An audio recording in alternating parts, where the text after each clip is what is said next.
Well, if you watched my last video, you've seen that we pulled the motor out of my blue truck and I had a little helper. Well, this is his truck now.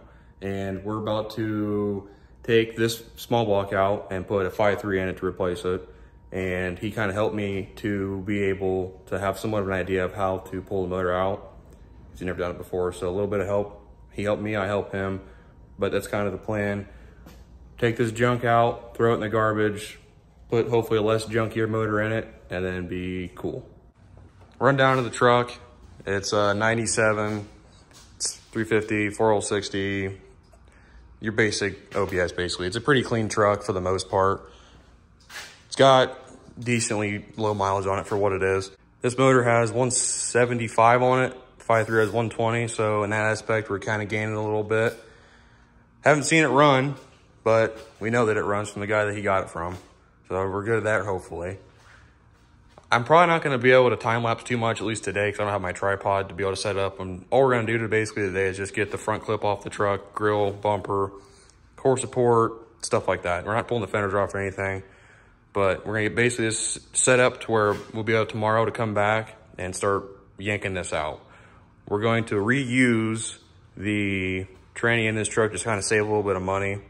From what I've understood, you're able to use a 97, 98 factory transmission. Now, on the other side of that, how long it's going to last is the next question, basically.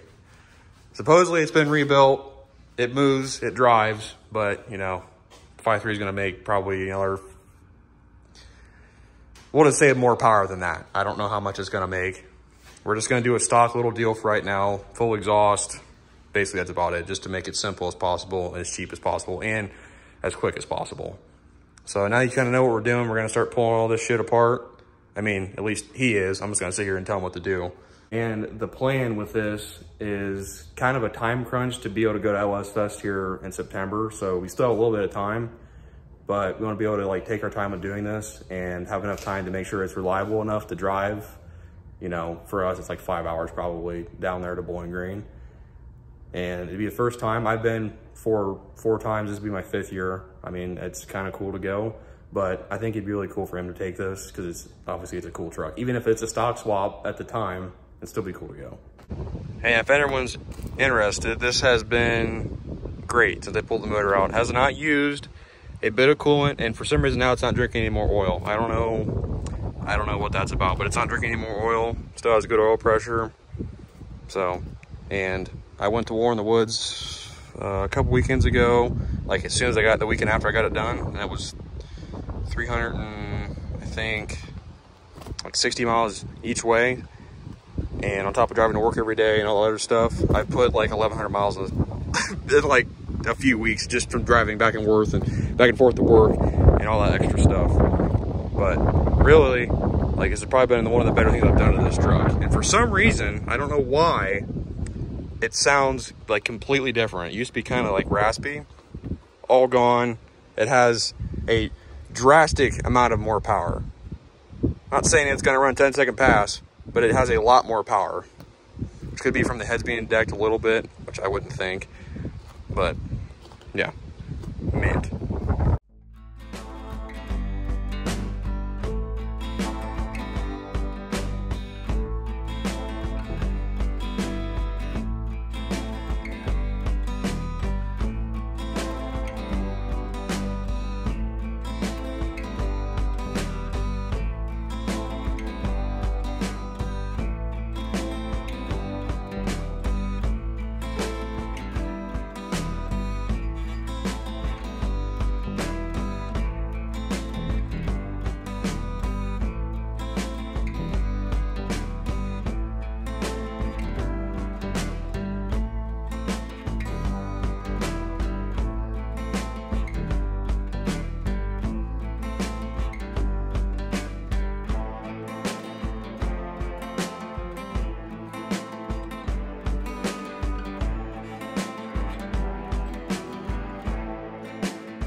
got a lot of it out of the way, obviously. I mean, hood, core support, bumper, grill, headlights, turn signals, all that stuff.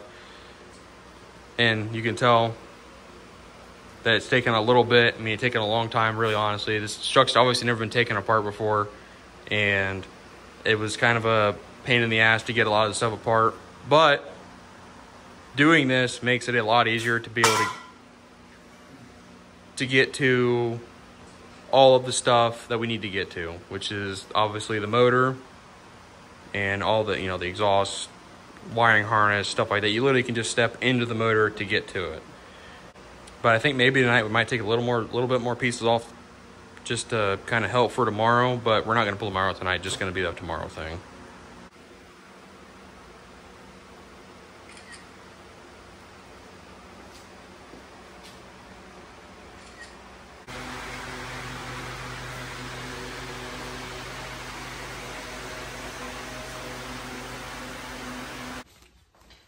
Second day of trying to get this thing apart.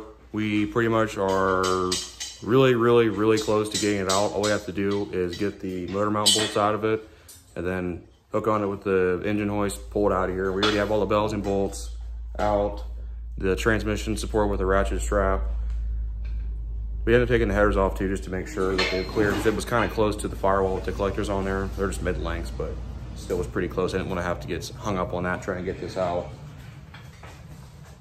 But it's really not that bad. Figured out that it does have a reman trans in it. We thought it was rebuilt, but it's a reman from Russmore Transmissions in Fort Wayne. So that's kind of cool. So it might actually have a chance of actually lasting somewhat, you know, a little bit, I guess.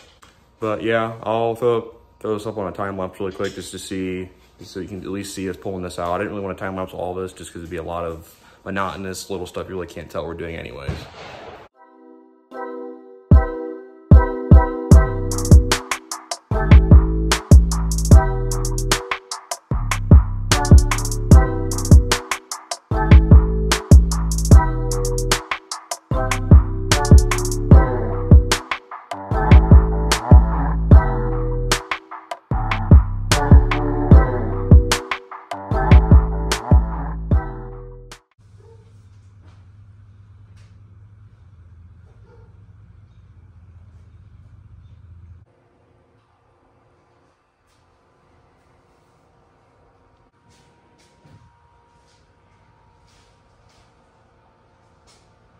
It's like a week later, basically, because it's been so hot, we haven't really messed with it besides the little stuff like he painted the frame and stuff like I just showed you, cleaned the firewall up, painted the valve covers for this motor, painted the block, little stuff like that.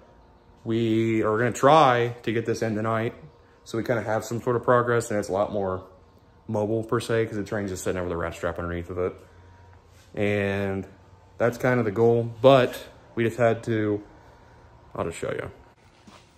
With this being, you know, the Vortec 350 small block style 4060, we had to kind of like remount the holes for the converter a little bit. Not like inches, like a quarter inch maybe on all three of them, just to get everything to line up. And it's lined up. So we wanted to do this before we got it in there, and then like, oh, it doesn't fit. And it wouldn't have, because it was way off. And we could have like pulled the flex plate off and did it the other way, but this is a lot easier and quicker than having to retorque this flex plate, and it's already been off, and somebody reused the bolts, and I don't feel like breaking those bolts off in the crank. Probably wouldn't, but it just makes me nervous. So we're going to take this back off. We want to make sure everything fit and bolted up, and it does. We're going to take the converter back off, stick it back in the tranny, get this hoisted up. But before we do that, we got to put the motor mounts back on, because he did the same thing that I did for mine. And just put some of the polyurethane inserts in there in the factory clamshells, just to avoid him doing what I had to do with mine, which is pull the motor out just to change the motor mounts. So now we're caught back up. I'm gonna start jamming this hoe in here and hopefully have it in tonight.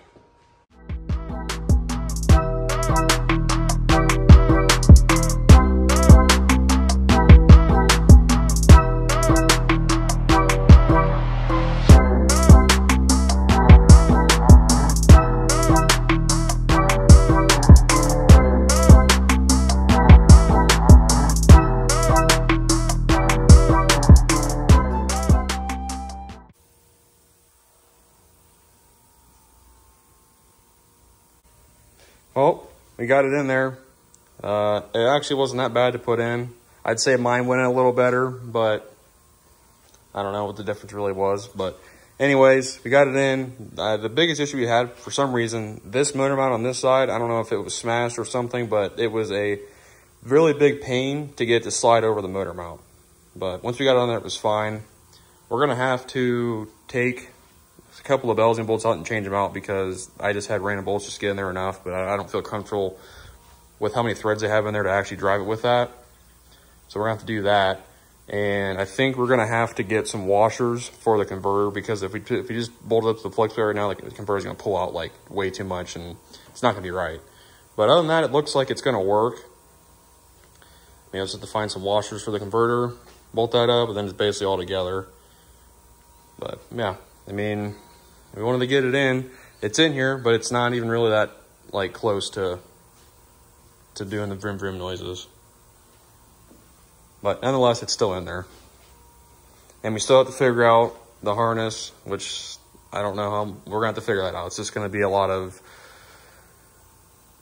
thinking basically and looking at wiring schematics and stuff like that, but we should be able to figure it out.